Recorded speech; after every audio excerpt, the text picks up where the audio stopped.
저 묵도 들으심으로 수요 예배 드리도록 하겠습니다.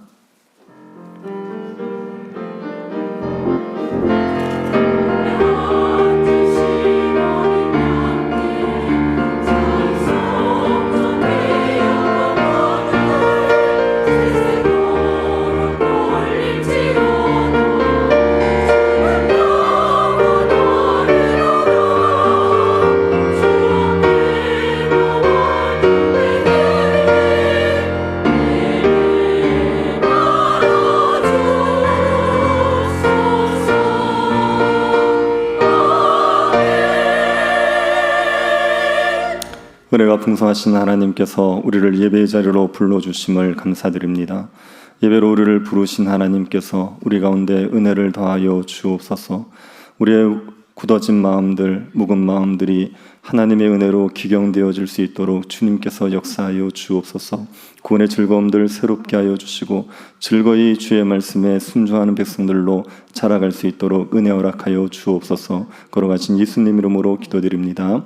아멘. 찬송가 288장 찬양한 후에 이성희 권사님 예배를 해서 기도드리겠습니다.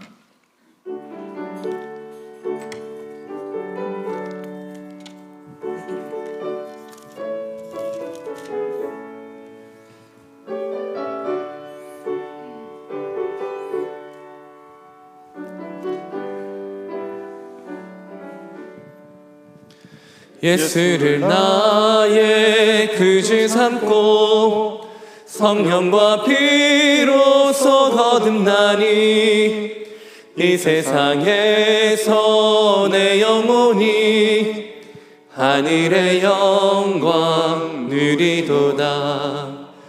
이것이 나의 간증이요 이것이 나의 찬송일세. 나 사는 동안 끊임없이 구주를 찬송하리로다.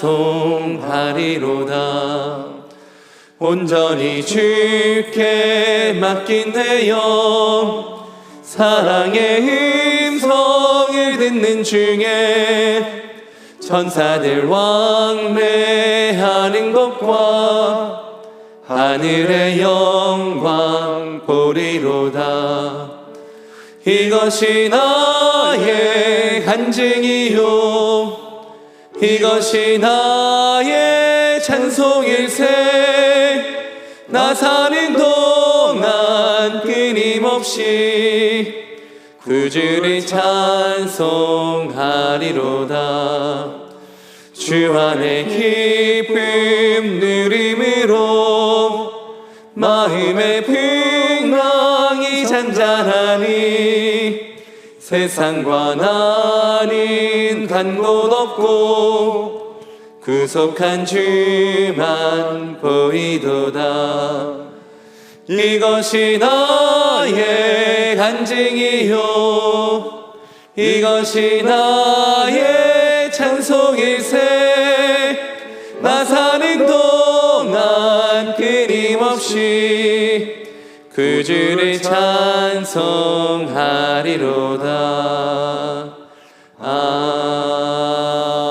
아멘. 하나님 아버지 은혜를 감사합니다. 이 시간도 긍휼하심을 받고 때를 따라 돕는 은혜를 얻기 위하여 은혜 보좌 앞에 나오게 하심을 감사합니다. 우리의 연약함과 믿음 없음으로 인해서 영의 생각대로 온전히 살지 못하였음을 고백하오니 우리의 죄악을 용서하여 주옵소서.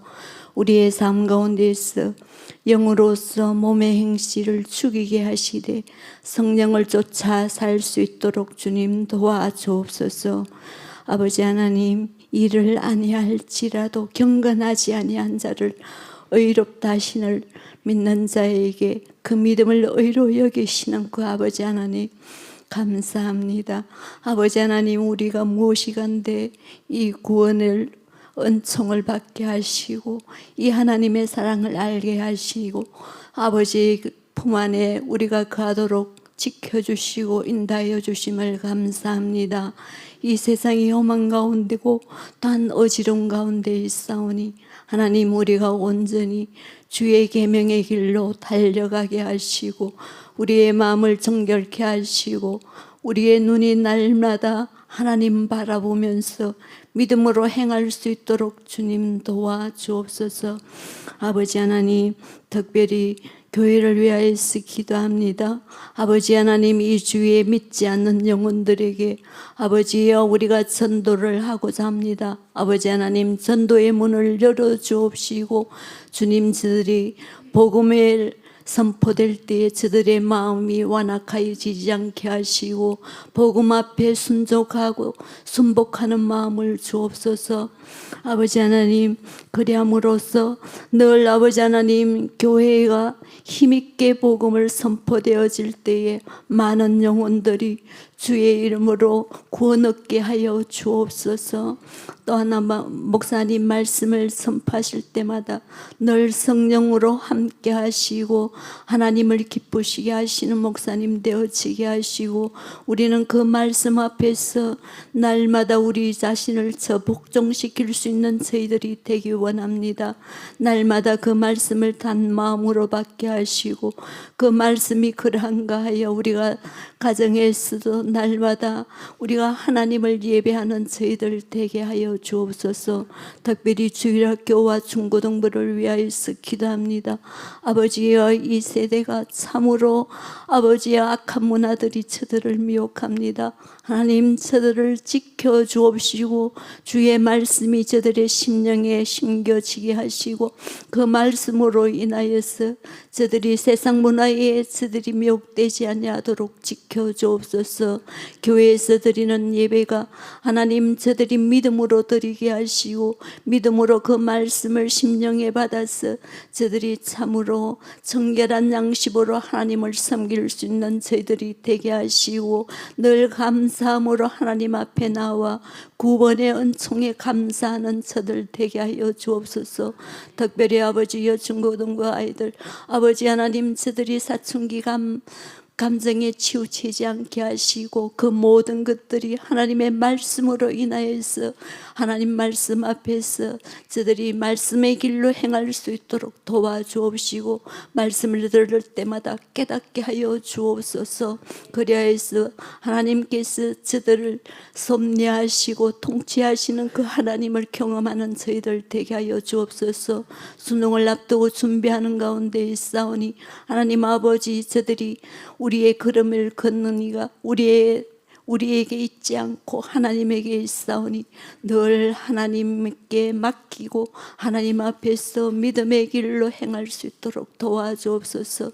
청년들에게도 하나님 전능하신 하나님을 청년의 때에 힘있게 의지하게 하시고 날마다 하나님을 그 말씀을 따라 저들이 정하게 살아갈 수 있도록 주님 도우시고 저들의 길들을 열어주시기 원합니다.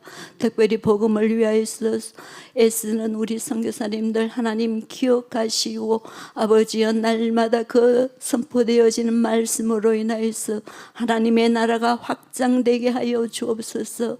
또한 아버지 하나님 우리 부목사님들에게도 하나님 함께 하시고 또한 전도사님들에게도 하나님 도와주셔서 그 맡은 기관들을 잘 주의 말씀으로 양육하게 하여 주옵소서.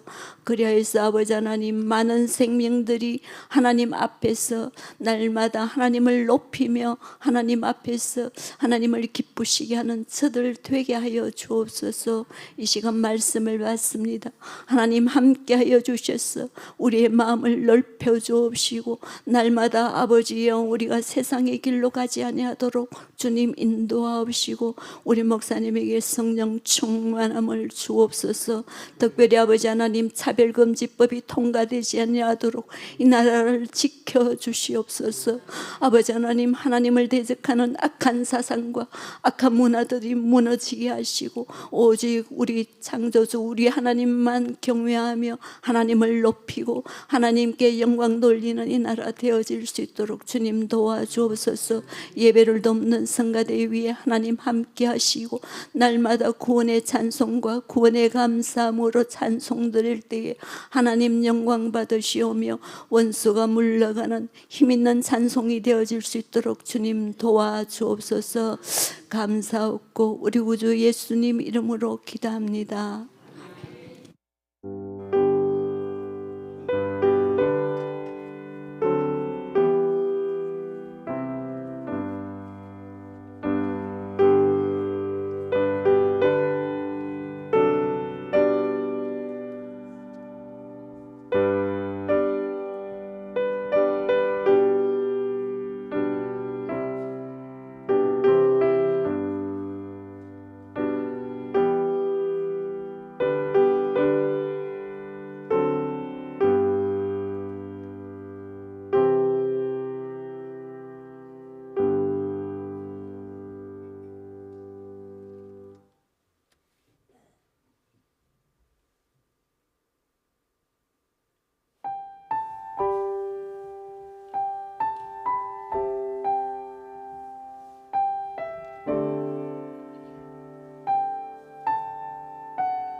아멘.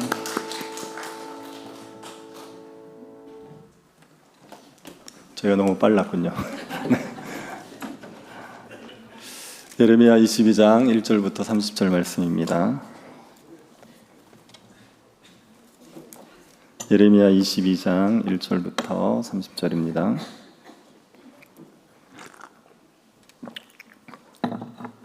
찾아서 한 절씩 기도하겠습니다. 찾으셨으면 교도하겠습니다. 여호와께서 이와 같이 말씀하시되 너는 유다 왕의 집에 내려가서 거기에서 이 말을 선언하여 이르기를 다윗의 왕위에 앉은 유다 왕이여 너와 내 신하와 이 문들로 들어오는 내 백성은 여호와의 말씀을 들을지니라.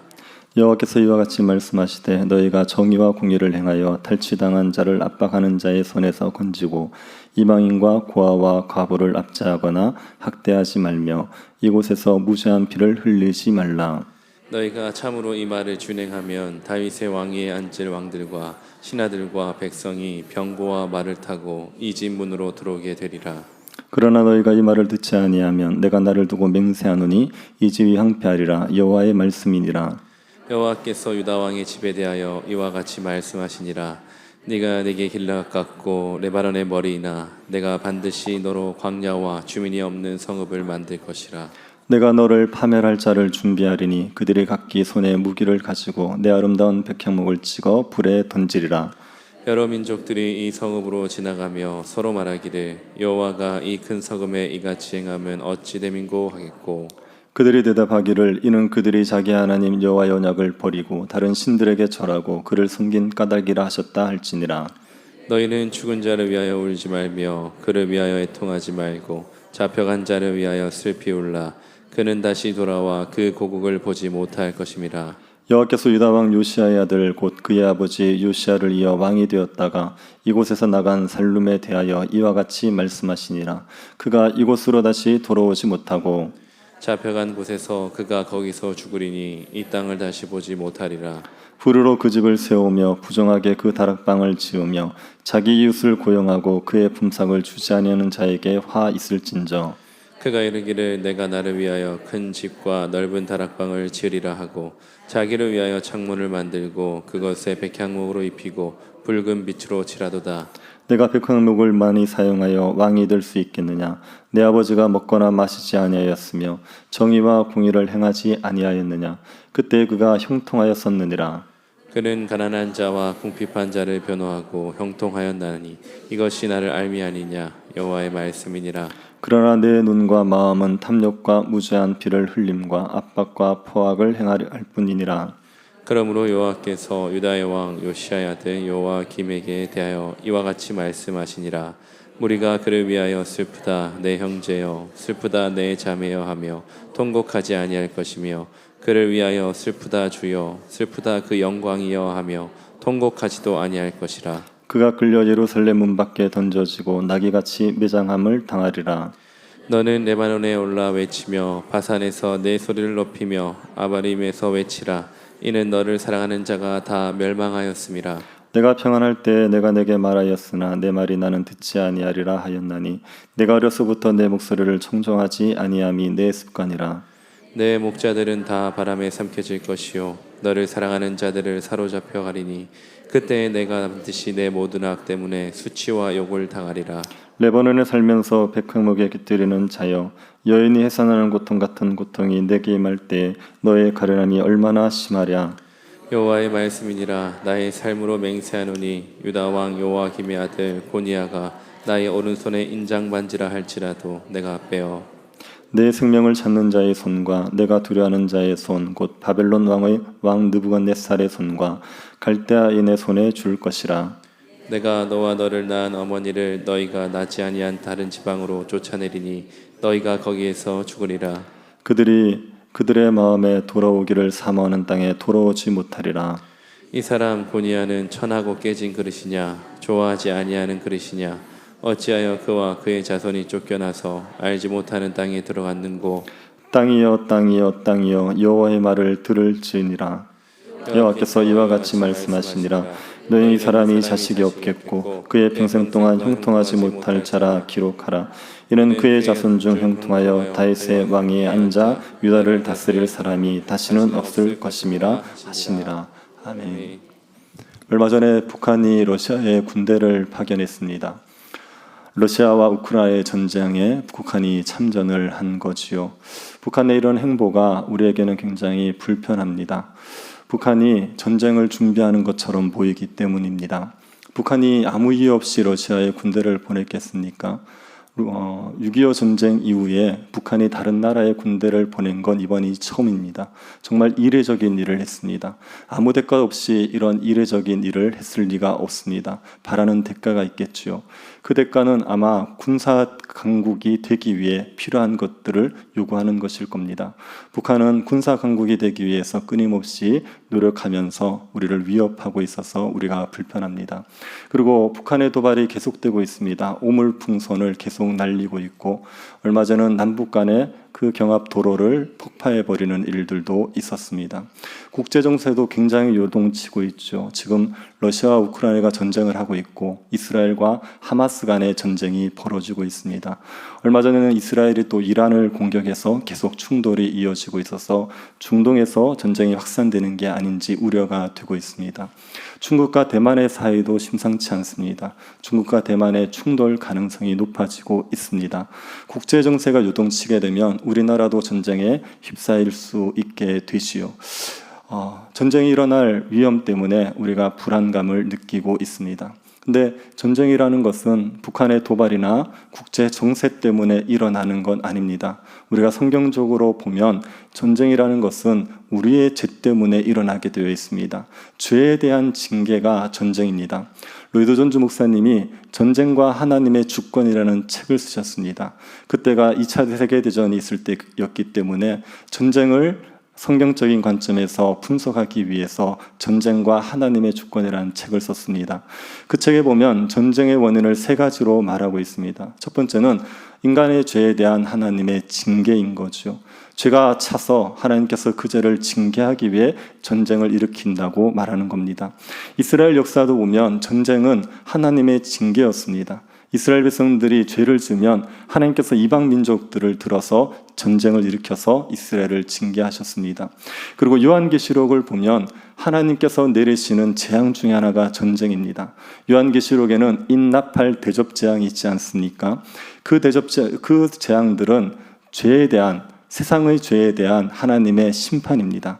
근데 인재앙의 첫 번째 인을 뗐을 때 등장하는 게 흰말입니다. 흰말이 상징하는 것은 전쟁이거든요. 그래서 전쟁이 하나님께서 죄악된 세상에 내리시는 징계, 심판인 거지요. 그래서 전쟁이라는 것은 하나님께서 인간의 죄에 대한 징계라고 해석을 합니다. 두 번째, 전쟁을 일으키시는 이유, 전쟁을 허용하시는 이유가 뭐냐면 악의 실체, 인간의 실체를 드러내기 위한 겁니다. 인간이 얼마나 악한 존재인 것을 나타내기 위해서 전쟁을 허용하신다고 이야기를 합니다. 1, 2차 세계대전이 일어나기 전에 세상은 유토피아에 대한 환상이 있었습니다. 사람들은 너무 선하고 또 경제는 발전하니까 모두가 잘 사는 세상, 그런 세상을 사람들이 만들어내지 않겠느냐. 신이 없어도 사람들이 유토피아를 만들어낼 수 있을 거라는 환상이 있었습니다. 그런데 1, 2차 세계대전이 일어났습니다. 그러면서 선하다고 믿었던 인간들의 악한 실체들이 드러나 버렸습니다. 전쟁 때 민간인들을 학살하는 겁니다. 전쟁 때 여자들을 위안부로 사용하는 겁니다. 전쟁 때 사람들을 가지고 생체 실험을 하는 거죠. 인간으로서 할 수 없는, 인간으로서는 할 수 없다고 생각되는 일들이 전쟁 때 자행되는 것을 전 세계가 보았습니다. 그러면서 인간이 얼마나 악한 존재인지 실체가 드러났죠.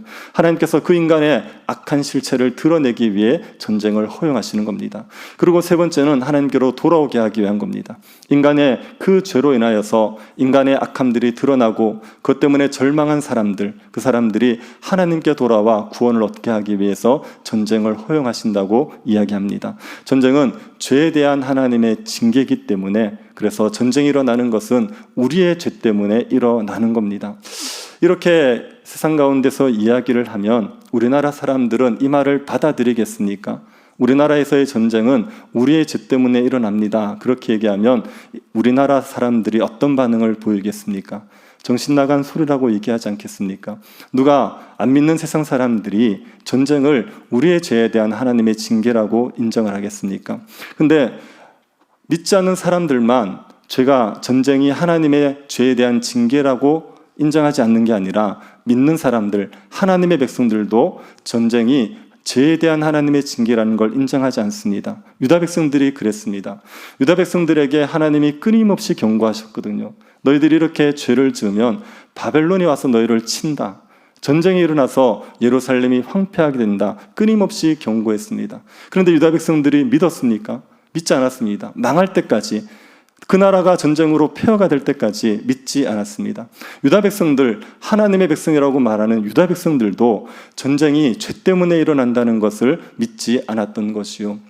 이 유다 백성들과 오늘날 우리의 모습이 닮지 않았습니까? 우리도 전쟁이 죄 때문에 일어난다고 잘 믿지 않습니다. 교회 다니는 사람들이 다 그런 믿음을 갖고 있느냐? 그렇지 않습니다. 교회를 다니는 사람들도 전쟁이 죄 때문에 일어난다라고 믿지 않죠. 그걸 어떻게 할 수 있냐면, 만약에 전쟁이 죄 때문에 일어난다면, 이 땅에 죄악이 가득 차서 하나님이 징계하시는 거라고 생각된다면 교회는 뭘 해야 되겠습니까? 이 땅을 위해서 교회가 할 일이 무엇이겠습니까? 죄와 싸워야지요.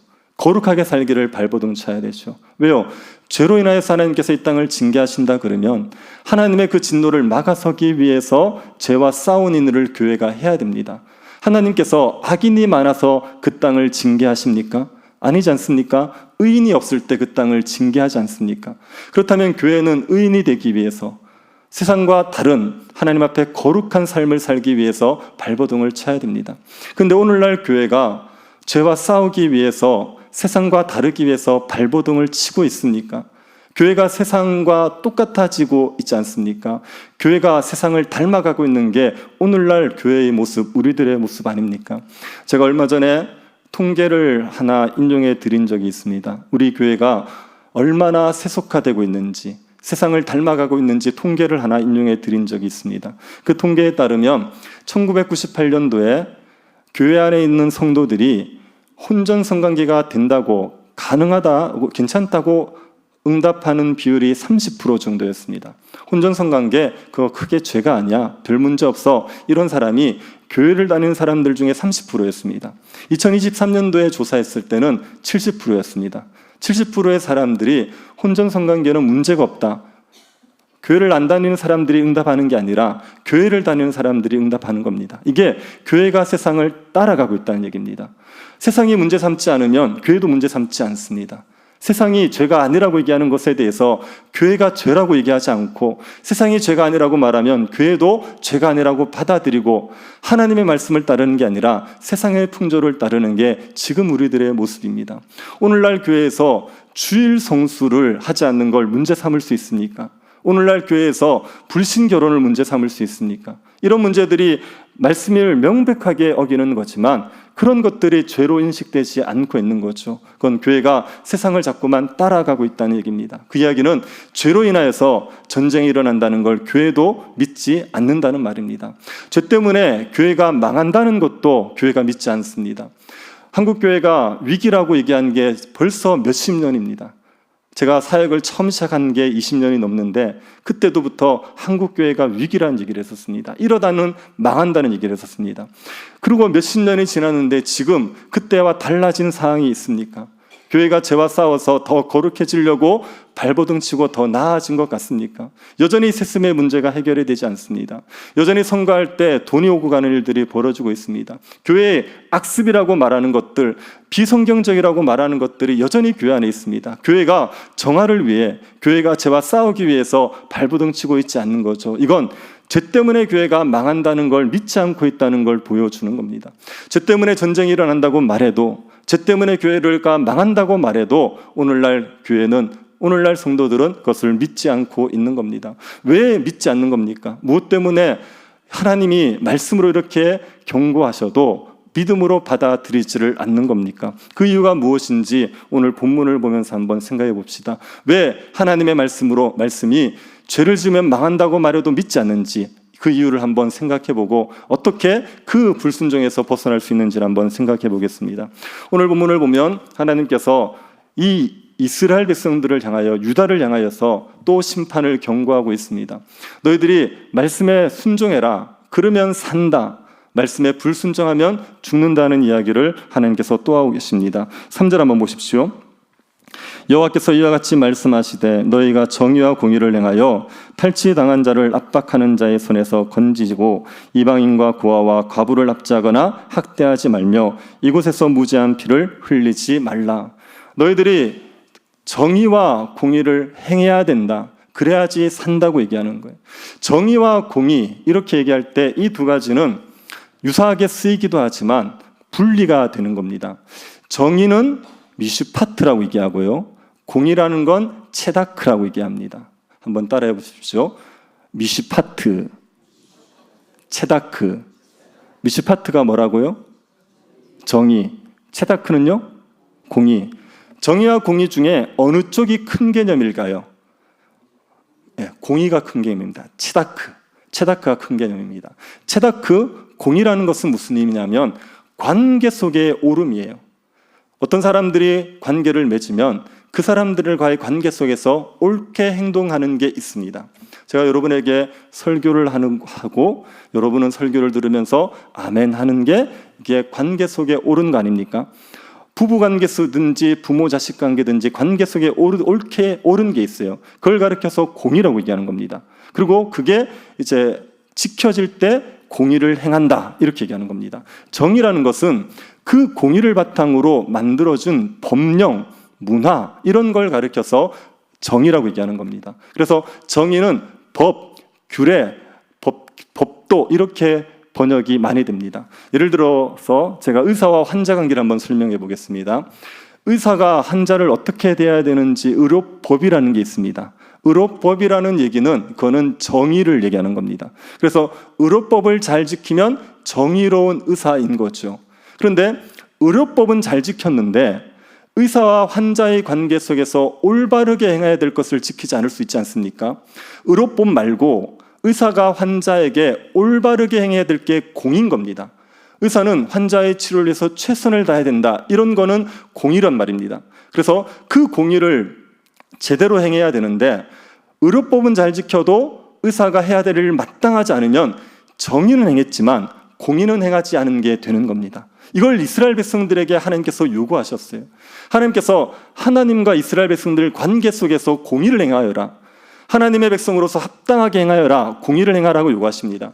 그러면서 그에 합당한 법을 주시는 거예요. 율법들을 주시는 겁니다. 이 법들을 잘 지켜라. 그게 정의를 행하는 겁니다. 정의와 공의를 행할 것을 요구하시죠.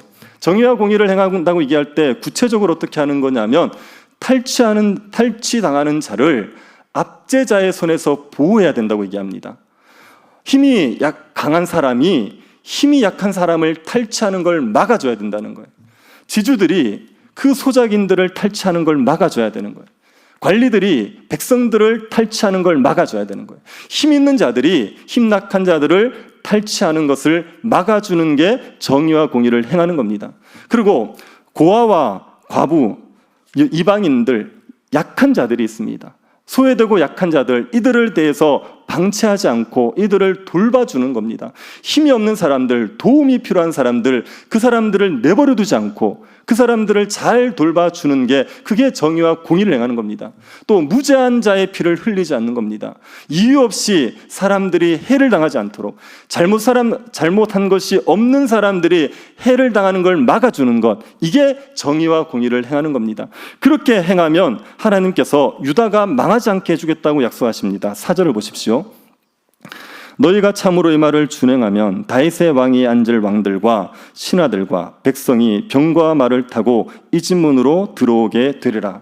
유다 백성들의 정의와 공의를 행하면 그러면 하나님께서 그 예루살렘에 들어올 수 있는 왕과 신하와 백성들이 끊이지 않게 해주겠다고 얘기하는 겁니다. 이 말은 예루살렘을, 유다를 지켜주겠다고 얘기하는 겁니다. 지금은 다 망하게 되어 있는 상황이지만 너희들이 정의와 공의를 행하면 유다를 보존해주겠다, 전쟁이 일어나지 않도록 지켜주겠다고 얘기를 하시는 겁니다. 하나님의 말씀을 듣지 않으면 어떻게 됩니까? 5절 6절을 보십시오. 그러나 너희가 이 말을 듣지 아니하면 내가 나를 두고 맹세하노니 이 집이 황폐하리라. 여호와의 말씀이니라. 여호와께서 유다 왕의 집에 대하여 이와 같이 말씀하시니라. 내가 내게 길르앗 같고 레바논의 머리이나 내가 반드시 너로 광야와 주민이 없는 성읍을 만들 것이라. 하나님 말씀 듣지 않으면 유다가 하나님에게 길르앗 같고 레바논의 머리 같을지라도 황폐하게 만든다는 거예요. 길르앗과 레바논은 비옥한 땅입니다. 길르앗은 목초지가 많은 곳이고, 그리고 레바논은 백향목이 있는 아주 비옥한 땅이란 말입니다. 하나님께서 유다를 길르앗과 레바논 같이 만드셨어요. 하나님이 비옥한 땅으로 만드셨어요. 그런데 말씀에 순종하지 않으면 아무리 비옥한 땅으로 만들었을지라도 하나님께서 다시 황폐하게 만들어버리겠다고 말씀하시는 겁니다. 유다 백성들이 하나님 앞에서 정의와 공의를 행하면 유다는 보존됩니다. 그런데 정의와 공의를 행하지 않으면 유다는 황폐하게 되는 겁니다. 그렇다면 누가 정의와 공의를 행해야 됩니까?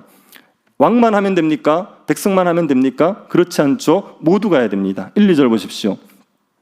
여호와께서 이와 같이 말씀하시되 너는 유다 왕의 집에 내려가서 거기에서 이 말을 선언하여 이르기를 다윗의 왕이 앉은 유다 왕이여 너와 내 시내와 이 문들로 들어오는 내 백성은 여호와의 말씀을 들을지니라. 누구에게 여호와의 말씀을 들으라고 말합니까? 왕에게, 신하에게, 백성들에게. 왕만 정의와 공의를 행할 것이 아니라 백성들도 신하들도 다 정의와 공의를 행해야 되죠. 유다 백성들이 하나님의 이 말씀을 두렵고 떨림으로 받아서 마음을 같이하여서 죽을 힘을 다해 정의와 공의를 행하면 유다 백성들은 살게 되는 겁니다. 이 말씀대로 이루어지게 되어 있습니다. 이거는 역사를 통하여, 유다의 역사를 통하여서 증명이 되었습니다. 정의와 공의를 행하지 않으면 죽고 정의와 공의를 행하면 산다는 게 증명이 되었습니다. 10절과 11절 한번 보시겠습니까? 너희는 죽은 자를 위하여 울지 말며 그를 위하여 애통하지 말고 잡혀간 자를 위하여 슬피 울라. 그는 다시 돌아와 그 고국을 보지 못할 것임이라. 여기에 보면 죽은 자를 위하여 울지 말라고 말하는데 여기 죽은 자는 요시야 왕을 말하는 겁니다. 요시야 왕은 유다의 마지막 선한 왕이었습니다. 요시야 왕 이후에 4명의 왕이 등장하는데 다 악한 왕입니다. 그런데 그 마지막으로 선하게 등장했던 왕이 요시야 왕입니다. 이 요시야 왕이 애굽 왕 그 누고와 싸우러 갔다가 거기에서 전사를 하게 됩니다. 그것 때문에 예레미야와 또 유다 백성들이 애통을 했었죠. 그런데 그 죽은 요시야를 위해서 더 이상 애통하지 마라. 그 죽은 요시야보다 더 불쌍한 사람이 있다는 겁니다. 그 사람이 살아있는 자입니다. 잡혀간 자. 잡혀간 자를 위하여서 슬피 울라고 말합니다. 여기에 잡혀간 자는 누구냐면 요시야 왕의 아들인 살룸이라는 왕입니다.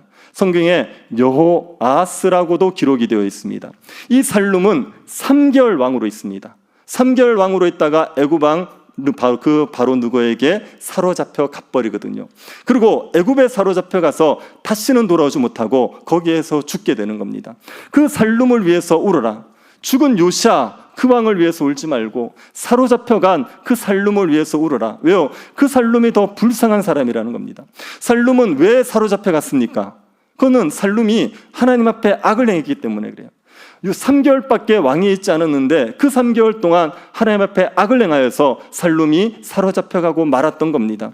하나님의 말씀을 어기면, 정의와 공의를 행하지 않으면 망한다는 걸 살룸을 통해서 명백하게 하나님께서 보여주셨습니다. 정의와 공의를 행하면 산다는 것도 하나님께서 보여주셨어요. 누구를 통하여서요? 요시야를 통하여서 보여줬습니다. 14절 한번 보십시오. 15절 한번 보십시오. 내가 백향목을 많이 사용하여 왕이 될 수 있겠느냐? 내 아버지가 먹거나 마시지 아니하였으며 정의와 공의를 행하지 아니하였느냐? 그때 그가 형통하였느니라. 여기에 내 아버지라고 말할 때 이 아버지는 요시야 왕을 말하는 겁니다. 요시야 왕은 아주 선한 왕으로서 먹거나 마시지 않았습니다. 요시야 왕이 아무것도 먹고 아무것도 안 마시지 않았다는 얘기가 아니라 지나치게 과소비를 하지 않았다. 왕으로서 사치를 부리지 않았다고 얘기하는 겁니다. 요시야 왕은 사치를 부리지 않았습니다. 그리고 정의와 공의를 행했습니다. 가난한 자들, 궁핍한 자들을 돕는 일에 열심히 했던 왕이 요시야 왕입니다. 그래서 그 왕이 어떻게 되었다고요? 형통하게 되었다고요. 요시야 왕은 하나님 앞에 정의와 공의를 행함으로 형통했어요. 악을 행하였던 살룸은 사로잡혀 갔고 거기에서 죽지만 요시야 왕, 하나님 앞에 정의와 공의를 행했던 요시야 왕은 하나님이 형통하게 해주셨습니다. 역사를 통하여서 이게 명백하게 증명이 된 겁니다. 말씀에 순종하면 살고 말씀에 불순종하면 죽는다는 게 명백하게 증명이 됐단 말입니다. 그리고 하나님이 그 유다 백성들에게 요구하시는 거죠. 너희들이 정의와 공의를 행하여라. 그런데 유다 백성들이 안 듣습니다. 이렇게 역사로 증명이 된 말씀인데도 이 말씀을 듣고도 듣지를 않습니다. 이유가 무엇입니까? 왜 유다 백성들이 안 듣습니까? 21절을 보십시오. 내가 평안할 때 내가 말하였으나 내 말이 나는 듣지 아니하리라 하였나니 내가 어려서부터 내 목소리를 청종하지 아니함이 내 습관이라. 이스라엘 백성들이 왜 하나님의 말씀을 안 듣는다고요? 이게 뭐라고요? 습관이에요. 이들의 어려서부터의 습관입니다. 이들이 애굽에서 나올 때부터 하나님께서 구원하셔서 이스라엘 백성 삼았을 때부터 그때부터 이들의 습관이 뭐냐 하면 말씀에 불순종하는 겁니다. 이스라엘 백성들을 광야에 있을 때 생각해 보십시오. 광야에 있으면서 하나님께서 율법을 주시기 전에 주셨던 명령 한 가지가 있습니다. 만나를 주실 때 만나를 6일 동안은 거두더라도 7일째는 거두지 마라. 6일째 이틀치를 줄 테니까. 그 말씀에 이스라엘 백성들이 다 순종했습니까? 아니요. 또 7일째 거두러 가는 사람이 있었어요. 그래서 하나님께서 노하시지 않습니까? 이스라엘 백성들 출애굽한 이후부터 말씀에 순종하지 않았습니다. 가나안 땅에 들어와서는 어떻게 했습니까? 가나안 땅에 들어와서도 말씀에 순종하지 않아서 사사시대를 보낸 것 아닙니까? 왕정이 들어오고 나서는 말씀에 잘 순종했습니까? 다윗과 솔로몬 이후 솔로몬 말부터 시작해서 이스라엘 백성들 얼마나 불순종합니까? 그래서 북이스라엘을 일찍 망해버리고 남유다도 결국 망하지 않습니까? 이스라엘 백성들은 말씀에 불순종하는 게 그게 습관입니다. 이들은 평안할 때는 말씀을 죽으라고 듣지 않습니다. 하나님이 징계를 하시면 그러면 하나님 말씀을 듣는 척을 해요. 사사시대에도 이방 민족들이 와서 이스라엘을 약탈하면 그제서야 회개하고 말씀에 순종하는 척을 하는 거예요. 그런데 그 사사시대 그 침략이 끝나고 평화가 찾아오면 어떻게 됩니까? 또 하나님의 말씀을 어겨버리는 거예요. 평화가 있을 때는 죽어라고 말씀을 듣지 않습니다. 하나님이 두들겨 패면 말씀 듣는 척하지만 그러나 평화로울 때는 아무리 말해도 듣지 않는 게 이들의 습관인 겁니다. 평안할 때도 말씀에 순종하면 복을 누리는 거예요. 더 큰 평안을 누리고 또 그 평안을 잃어버리지 않을 수 있는 겁니다. 그런데 평안하면 말씀에 불순종해서 두들겨 맞고 그리고 그게 습관이 되어서 망할 때까지도 말씀에 불순종하는 겁니다. 이스라엘 백성들은 하나님의 말씀을 무시하는 게 완전 습관이 되어서 선지자들이 얘기해도 안 듣습니다. 평안할 때는 아무리 외쳐도 얘기를 듣지 않습니다. 하나님의 말씀 무시하죠. 선지자의 말 무시합니다. 했던 얘기 또 한다 그렇게 얘기해요. 맨날 그 얘기라고 얘기합니다. 그리고 하나님이 그 선지자의 말이 듣기 싫으면 선지자를 죽여버리는 일까지 했어요. 그렇게 하나님의 말씀을 무시했습니다. 그게 완전히 습관이 되어버려가지고 이제는 망한다고 말하는데도 그 말씀에 불순종해서 돌이키지를 못하는 겁니다. 마치 알코올 중독자처럼 도박 중독자처럼 그렇게 되어버렸습니다. 알코올 중독자들은 술을 끊지 않으면 죽거든요. 의사가 아무리 경고해도 못 끊습니다. 완전히 습관이 되어서 거기에 인이 박혀버려서 그래서 못 끊습니다. 도박 중독자들 도박 때문에 집을 다 날려도 끊습니까?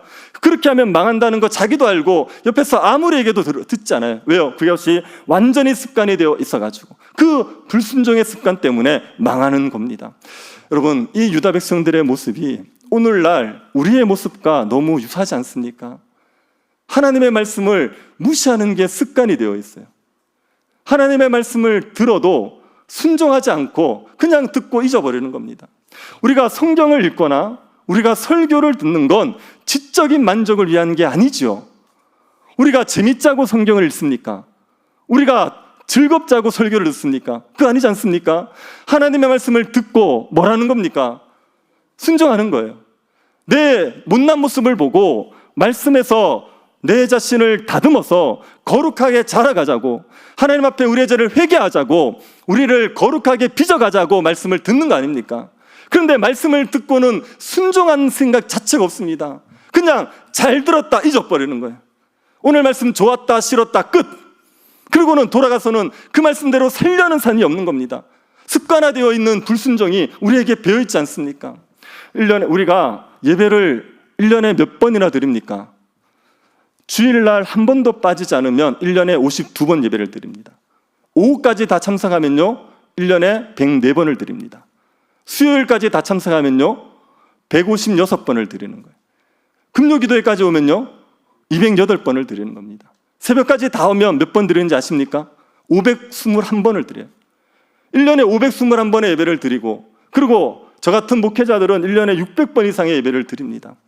그 많은 예배 동안에 선포되어지는 말씀을 한 말씀이라도, 예배 때 한 말씀이라도 붙들고 그렇게 살려고 발버둥을 치면 우리가 얼마나 거룩해지겠습니까? 1년이 지났을 때, 5년이 지났을 때, 10년이 지났을 때 우리가 얼마나 성자라는 소리를 듣겠습니까? 그런데 무수히 많은 말씀을 들어도 하나님의 말씀대로 살려는 것이 몸부림이 없어요. 듣고는 잊어버리는 게 습관입니다. 하나님 말씀, 맨날 그 말씀이 그 말씀이니까 듣고도 돌아서서 아무런 삶의 변화가 없는 게 당연한 것처럼 그렇게 살아가는 게 우리의 습관인 겁니다. 그래서 망할 때까지 돌이키지 않습니다. 그 습관 때문에, 불순종의 습관 때문에 이렇게 살면 망한다 그래도 돌이키지 않습니다. 교회가 팔을 나눠서 싸웁니다. 분쟁합니다. 분쟁하는 것도 습관이 된 교회가 자꾸 싸우는 거 아시죠? 한번 습관이 되고 나면 싸우면요, 그것 때문에 교회가 망한다 그래도 싸움을 끊지를 못합니다. 망할 때까지 싸워버리는 겁니다. 오늘날 교회는 다음 세대들을 잃었습니다. 이유는요, 전도 안 합니다. 다음 세대를 사랑하지 않습니다. 그래서 다음 세대를 잃었단 말입니다. 그래서 교회가 망하게 되었거든요. 그런데도 다음 세대들을 전도하고 사랑하는 일을 여전히 안 합니다. 왜요? 그게 습관이 되어 있거든요. 전도하지 않고 사랑하지 않는 게 습관이 되어 있거든요. 교회가 하나님 앞에 위기라고 얘기하면, 그러면 교회가 모여서 기도해야 되잖아요. 함께 모여 기도하고 은혜를 구해야 되지 않습니까? 그런데 기도하지 않습니다. 기도 안 하는 게 습관이 되어 있으니까요. 불순종이 습관이 되어 있으니까 그것 때문에 망한다고 말해도, 그것 때문에 우리가 죽는다고 말해도 돌이키지를 않는 거예요. 여러분, 불순종이 자꾸 반복되어져서 우리의 몸에 체질이 되지 않도록 막으셔야 됩니다. 불순종이 습관이 되도록 내버려 두시면 안 됩니다. 하나님의 말씀에 순종하는 게 우리의 체질이 돼야 되고, 하나님의 말씀에 순종하는 게 우리의 습관이 되어야 되지, 말씀을 듣고 무시하고 말씀대로 살지 않는 삶이 우리의 습관이 되면 안 됩니다. 그러면 우리가 망하는 거예요. 죽을 때까지 그것 때문에 죽는다고 말해도 돌이키지를 않는 겁니다. 하나님의 말씀을 보시면서 자꾸만 여러분 자신을 처복전케 하시면서 여러분의 삶을 하나님 앞에 거룩하게 세우기 위해서 발버둥을 치셔야 됩니다. 그래서 말씀에 따라 사는 것이 우리의 삶의 습관이 되도록 우리가 싸워야 되는 겁니다. 우리가 불순종의 습관에 젖어 있다면, 하나님의 말씀을 무시하고도 아무렇지도 않는 삶에 젖어 있다면 우리의 묵은 땅을 기경하셔야 돼요. 이대로 두면 안 되고 우리의 묵은 마음들, 굳어진 마음들을 기경해 내셔야 됩니다. 우리의 묵은 마음들을 기경하기 위해서 오늘 본문에서 두 가지를 우리에게 말해주고 있습니다. 첫 번째는 뭐냐면, 말씀의 불순종함으로 말미암아 징벌받는 사람들을 반면교사로 삼으십시오. 오늘 본문에서 유다의 왕들을 언급합니다. 요시야 왕 이후에 그 왕들을 언급하고 있습니다. 요시야 왕 이후에 샬롬, 여호야김, 시드기야라는 4명의 왕이 등장해요. 근데 이 4명의 왕이 다 징계를 받습니다. 표를 한번 보시겠습니까? 샬룸이라는 왕, 이 왕은 3개월 딱 통치합니다. 그리고 애굽의 포로로 잡혀가요. 그리고 여호야김은 11년 통치하고 바벨론의 침략으로 여호야김은 어떻게 죽는지 모르는데 전쟁 중에 비참하게 죽었을 거라고 추측합니다. 여호야김은 3개월 통치하고 바벨론의 포로로 잡혀가서 못 돌아옵니다. 시드기야 11년 통치하고 눈이 뽑히고 포로로 끌려가서 바벨론에 죽는 겁니다. 이 4왕이 이야기 중에 여호야김과 여호야긴에 대한 경고가 있습니다. 여호야김의 아들이 여호야긴입니다. 이 두 왕에 대한 경고가 있습니다. 여호야김은 하나님의 심판을 받아요. 왜냐? 불을 행했기 때문에. 13절 보십시오. 불으로 그 집을 세우며 부정하게 그 다락방을 지으며 자기 이웃을 고용하고 그의 품삯을 주지 않은 자에게 화 있을진저. 여기에 불의로 그 집을 세우는 사람이 여호야김입니다. 여호야김 왕은 백성들에게 왕궁을 짓게 하고 그러고 나서 품삯을 주지 않습니다. 제대로 주지 않습니다. 그래서 불의하게 집을 세웠습니다. 다락방을 지으면서 자기 이웃을 고용하여서 품삯을 주지 않은 거예요. 그러면서도 굉장히 큰 집을 세웠습니다. 왕권을 세우겠다고 아주 큰 궁궐을 지었습니다. 14절 보십시오. 그가 이르기를 내가 나를 위하여 큰 집과 넓은 다락방을 지으리라 하고 자기를 위하여 창문을 만들고 그것에 백향목으로 입히고 붉은 빛으로 칠하도다. 왕궁을 크게 짓고요.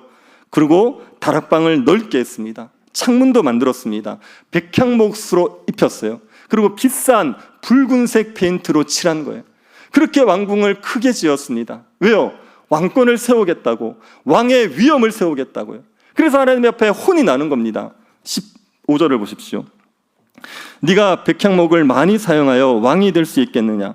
내 아버지가 먹거나 마시지 아니하였으며 정의와 공의를 행하지 아니하였느냐? 그때 그가 형통하였느니라. 네가 백향목을 많이 사용하면 왕이 되느냐? 백향목을 많이 사용해서 궁궐을 지어놓으면 그러면 그게 왕권이 세워지는 거냐? 그러게 훌륭한 왕이 되는 거냐? 너희 아버지가 뭐랬느냐? 요시야 왕이 왕이지만 사치를 부리지 않았고 왕이지만 정의와 공의를 행하지 않아서 그의 왕권이 서지 않았는 거예요. 그 요시야 왕의 행위를 본받지 않고 백향목으로 궁궐을 지어서 왕권을 강화시키려고 하는, 그것도 불의하게 집을 짓고 있는 그 여호야김 왕에게 하나님께서 심판을 얘기하시는 겁니다. 16절, 18절, 19절 보십시오. 18절, 19절.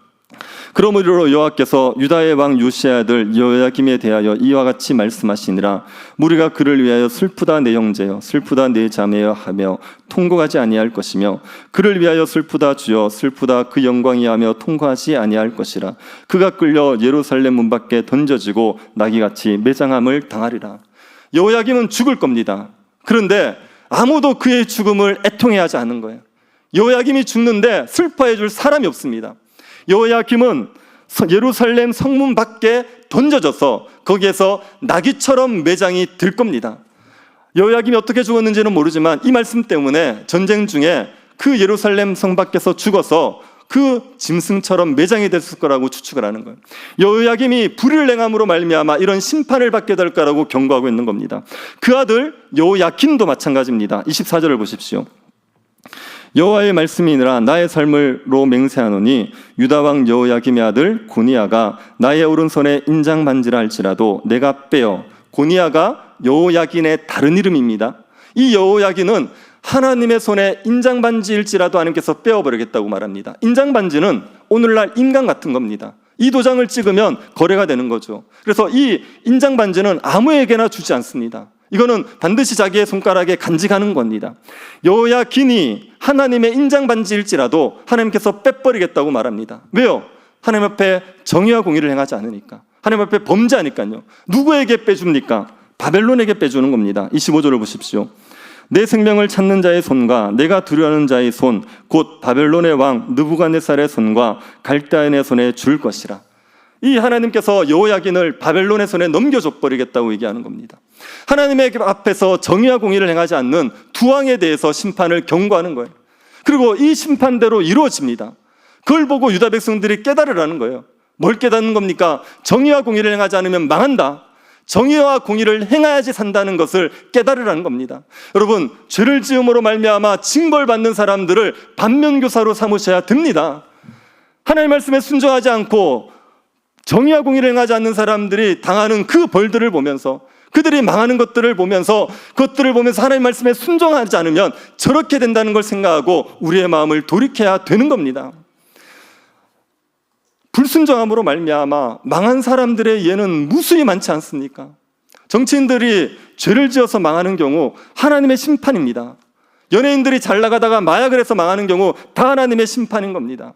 어떤 여자는 결혼 전에 유부녀를 꼬셔서 바람을 피웠어요. 그러고 나서 이제 그 유부녀 말고 유부남을 꼬셔서 바람을 피웠는데 그 유부남 말고 다른 남자랑 결혼하려고 한 겁니다. 그랬더니 그 유부남의 아내가 그 결혼식장에 와서 그 사실을 폭로해버렸죠. 결혼식장이 엉망이 돼버렸습니다. 그거는 그 사람이 지었던 데의 징벌이란 말입니다.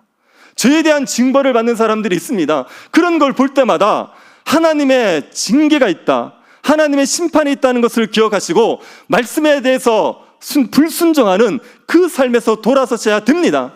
나도 말씀에 불순종하면 저렇게 당할 수 있다, 나도 말씀에 불순종하면 저 징계를 받을 수 있다는 것을 깨닫고 하나님 말씀에 불순종하는 삶에서 돌아서셔야 됩니다. 죄로 말미암아 징계당하는 사람들은 우리의 반면교사입니다. 그들을 반면교사로 삼아서 우리가 묵은 땅들, 묵은 마음들을 기경해 내셔야 됩니다. 그리고 우리가 하나님의 말씀에 불순종하는 습관을 버리기 위해서 뭘 하셔야 되냐면 참된 왕을 바라보셔야 됩니다. 요시야 이후 유다 왕들은 다 하나님 말씀을 버렸어요. 그래서 다 악한 왕입니다. 그 하나님의 말씀을 버린 그 요시야 이후의 왕들은 유다 왕위에 그 자식들이 올라가지를 못해요. 이 왕들의 자손들이 유다 왕위를 이어가지를 못합니다. 30절 한번 보십시오. 여호와께서 이와 같이 말씀하시니라. 너희는 이 사람이 자식이 없겠고 그의 평생 동안 형통하지 못할 자라. 기록하라. 이는 그의 자손 중 형통하여 다윗의 왕위에 앉아 유다를 다스릴 사람이 다시는 없을 것임이라 하시니라. 여기에 보면 이 사람이 자식이 없겠고 말할 때 이 사람은 여호야긴입니다. 그 여호야긴, 바벨론의 포로로 잡혀가서 거기에서 죽는 그 여호야긴입니다. 그 여호야긴 있지 않습니까? 그 왕이 자식이 없다고 얘기해요. 그런데 성경의 기록을 보면 여호야긴에게는 7명의 자식이 있어요. 그런데 여기에 보면 자식이 없다고 얘기하는 겁니다. 왜 자식이 없다고 얘기합니까? 그 자식 중에 다윗의 왕위에 오르는 자식이 없기 때문에 자식이 없다고 표현하는 겁니다. 여호야긴의 후손들이 다윗의 왕위에 오르지를 못합니다. 그런데 이거는 무슨 약속과 배치가 되냐 하면 다윗 언약과 배치가 돼요. 하나님께서 다윗에게 무슨 언약을 주셨냐면 다윗의 후손들이 영원히 왕위에 오르겠다고 얘기했습니다. 그런데 여호야긴의 자손들은 왕위에 오르지를 못합니다. 그런데 다윗 언약은 왕위에 오르겠다는 약속이 있어요. 약속이 충돌되지 않습니까? 그럼 이거 다윗 언약은 어떻게 된 겁니까? 여호야긴의 후손들은 유다의 왕위에 오르지 못합니다. 그러나 그 후손 중에 왕이 등장하게 돼요. 여러분 마태복음 1장 12절 한번 보십시오. 마태복음 1장 12절입니다. 바벨론으로 사로잡혀간 후에 여고냐는 스알디엘을 낳고 스알디엘은 수룹바벨을 낳고, 여기 여고냐가 여호야긴입니다. 그 여호야긴의 아들이 스알디엘이고 그 스알디엘의 후손으로 수룹바벨이 등장하는 거예요. 수룹바벨은 누군지 아시겠죠? 포로 귀환을 이끌었던 1차 포로 귀환을 이끌었던 사람. 그 수룹바벨에 의해서 유다 백성들이 돌아오는 거예요. 그리고 이 수룹바벨의 후손 중에서 왕이 등장합니다. 누굽니까? 예수 그리스도가 등장하는 거예요. 그러니 그 다윗의 자손 여호야긴의 후손들이 유다의 왕위에 유다 왕국의 왕위에는 오르지 못하지만 그 후손 중에 예수 그리스도가 오셔서 온 땅의 왕이 되시는 거예요. 그래서 우리가 이 예수 그리스도를 바라보는 것, 그것이 하나님 말씀에 불순종하는 습관을 끊어버리는 방법입니다. 유다의 그 마지막 왕들은 불의했어요. 살룸부터 시작해서 시드기야까지 다 불의했습니다. 그 왕들은 정의와 공의를 행하지 않았습니다. 그런데 우리 주 예수 그리스도는 정의와 공의를 행하신 분이란 말이에요. 우리가 그 예수 그리스도를 바라보고 그 예수 그리스도의 은혜를 의지할 때마다 우리 마음에 죄를 사랑하는 습관이 벗어지게 되어 있습니다. 죄에 대한 불순종은 죄가 좋고 하나님 말씀이 싫어서 이루어지는 거란 말입니다. 그 죄에 대한 불순종에서 우리를 건져낼 수 있는 유일한 분이 예수 그리스도입니다. 죄로 인해서 심판받는 것을 봐도, 우리가 심판을 받아도 이것 때문에 죄의 습관이 완전히 사라지지 않습니다. 그런데 예수 그리스도의 그 은혜를 알게 되면, 그러면 우리 안에 죄를 사랑하는 마음이 죽어지고 하나님의 말씀을 사랑하는 마음이 우리에게 생겨나서 말씀에 순종하게 되는 거죠. 죄의 습관에서 벗어날 수 있는 그 하나님의 은혜는 그리스도 그분에게 우리를 바라보는 것에 달려있는 겁니다. 여러분 예수 그리스도를 바라보시기를 바랍니다. 여러분의 삶에 말씀대로 살고 싶은 마음들이 사라지고 있다는 얘기는 그리스도에게서 멀어졌다는 얘기입니다. 하나님의 말씀대로 살고 하나님 앞에 예배하기를 좋아하고 하나님의 뜻대로 살고 싶은 거룩한 마음이 충만하지 않다는 것은 우리가 그리스도의 십자가 안에서 멀어져 있다는 얘기입니다. 십자가에 아무 감격이 없고 그 은혜가 없다는 얘기예요. 그러니까 우리가 말씀대로 살기를 싫어하는 겁니다. 그 불경건의 삶에서 벗어날 수 있는 방법은 그리스도의 은혜를 회복하시는 겁니다. 참된 왕이 되시는, 우리를 위해서 십자가에 죽으셔서 우리의 죄를 사하시는, 아무 자격 없는 우리를, 아무 공로 없는 우리들을 하나님의 백성 삼아주신 그 은혜를 우리가 마음에 되새기는 것, 그 은혜를 다시 누리는 것, 그게 죄의 습관을 벗어버리고 경건하게 살아갈 수 있는 방법입니다. 그래서 여러분 그리스도를 바라보십시오. 그리스도의 십자가를 바라보십시오. 그리고 그분으로 말미암아 즐거이 말씀에 순종하는 거룩한 열정들을 회복하시기를 바랍니다. 하나님 말씀에 순종하면 삽니다.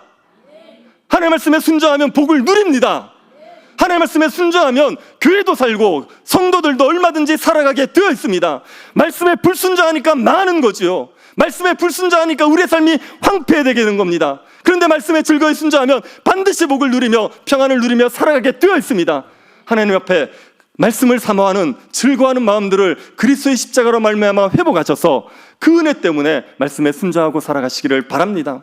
분명히 앞으로의 세상, 앞으로의 시대는 교회가 생존을 걱정해야 될 만큼 어려운 시대가 옵니다. 이미 왔고, 교회는 생존을 걱정하고 존립을 걱정해야 될 만큼 지금 심각한 상황에 처해 있습니다. 분명하게 이 시대 속에서 살아남을 수 있는 교회는 정말 십자가의 은혜 때문에 즐거이 말씀을 순종하는 교회만이 살아남을 겁니다. 형식적으로 예배하고 형식적으로 살아가는 게 아니라 정말 마음으로부터 진실하게 하나님을 사랑하여서 말씀을 즐거이 순종하는 교회만이 살아남게 될 겁니다. 그런 교회 때문에 이 땅이 살 겁니다. 이 땅에 내려질 하나님의 진노가 멈춰지게 될 겁니다.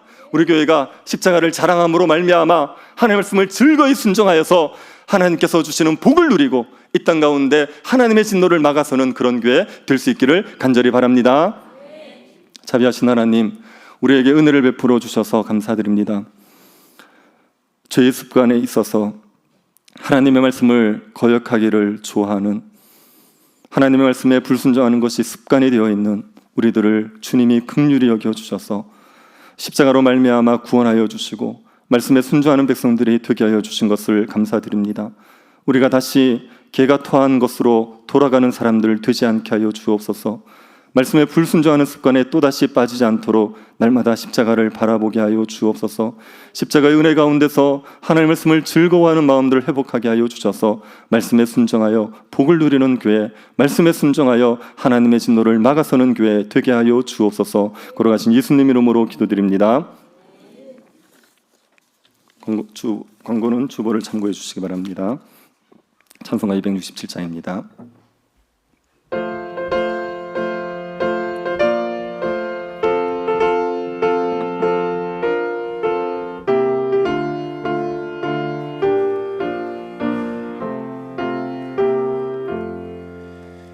주의 확실한 약속의 말씀 듣고 주만 믿으면 구원 이루리라.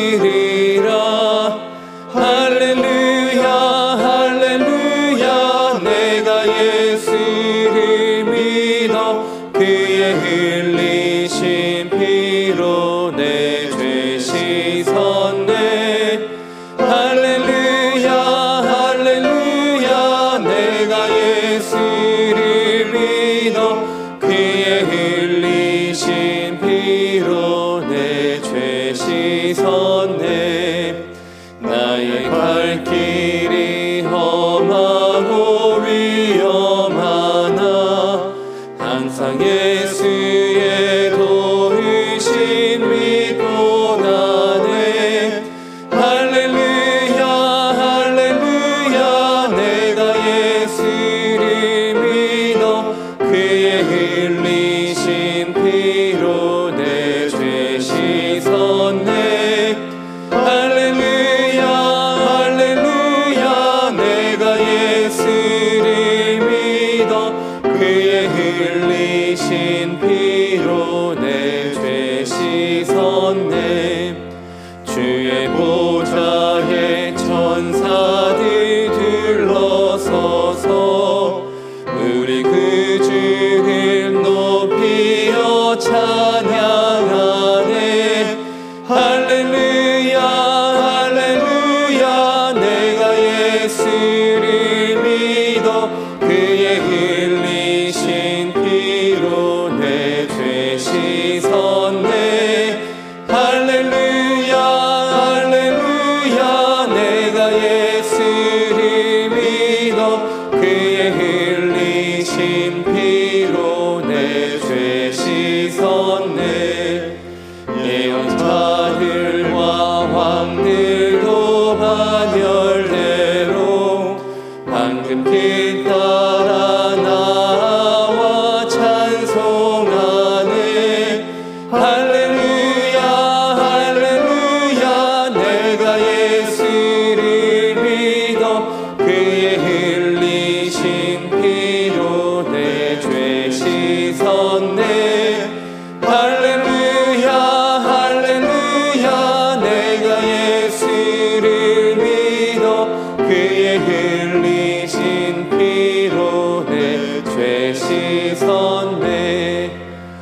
우리 모두 다 그 반열 뒤따르며 함께 즐거운 찬송을 부르리라.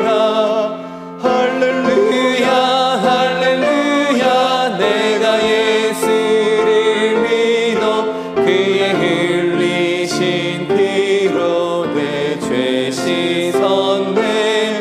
할렐루야 할렐루야. 내가 예수를 믿어 그의 흘리신 피로 내 죄 씻었네. 같이 한번 기도하겠습니다. 정의와 공의를 행하여서 하나님 나라의 복을 누리는 교회가 되게 하여 주시기를 구합시다. 오는 주일 성례식 통하여서 십자가의 은혜를 다시 누리고 죄의 습관을 버리게 하여 주시기를, 죄에서 돌아서는 은혜가 우리 가운데 있게 하여 주시기를, 전도에서 성도들이 말씀 안에서 서로 교제하면서 함께 거룩하게 자라갈 수 있게 하여 주시기를. 이정희 전사님 골수이식이 내일 진행이 됩니다. 하나님의 은혜 가운데 순조롭게 진행되게 하여 주시고, 항암 치료 중인 성도들 강건하게 붙들어 주시기를, 각막 수술을 한 이수연 집사가 잘 회복되게 하여 주시기를 기도해 주십시오. 입시를 준비 중인 수험생들에게 지혜와 건강 주시기를 같이 한번 기도하겠습니다. 자비하신 하나님, 우리에게 은혜를 내리워 주셔서 우리가 정의와 공의를 행하며 하나님 나라의 복을 누리는 교회가 되게 하여 주십시오. 죄에서 돌아서게 하십시오.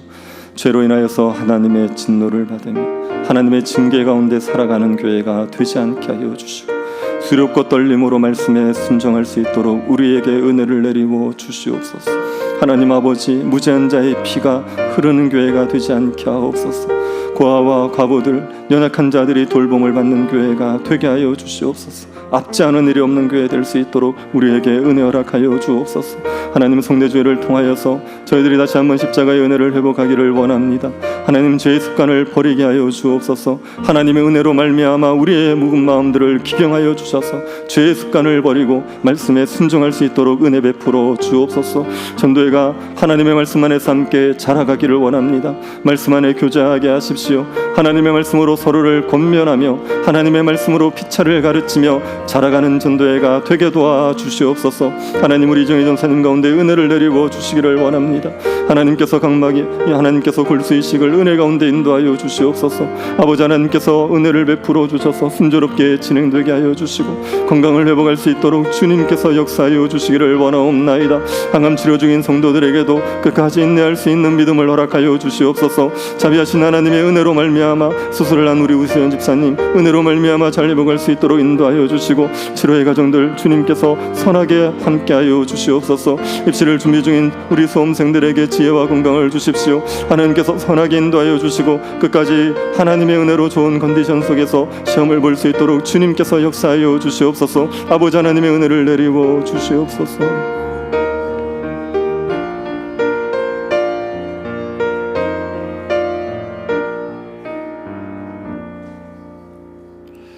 지금은 우리 주 예수 그리스도의 은혜와 하나님의 사랑과 성령의 교통 이루하심이 사랑하는 주의 백성들 머리 위에 지금으로부터 영원토록 함께 있을지어다.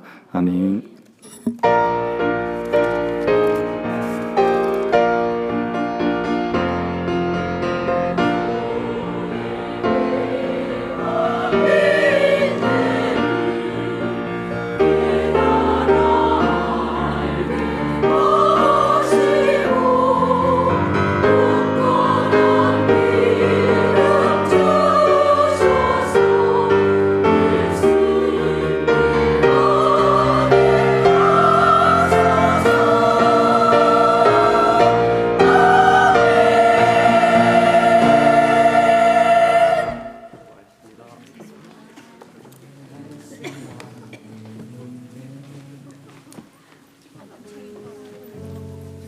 내 삶을 채우고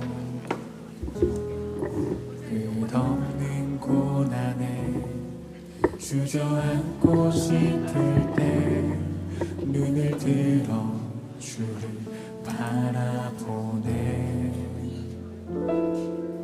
내 믿음의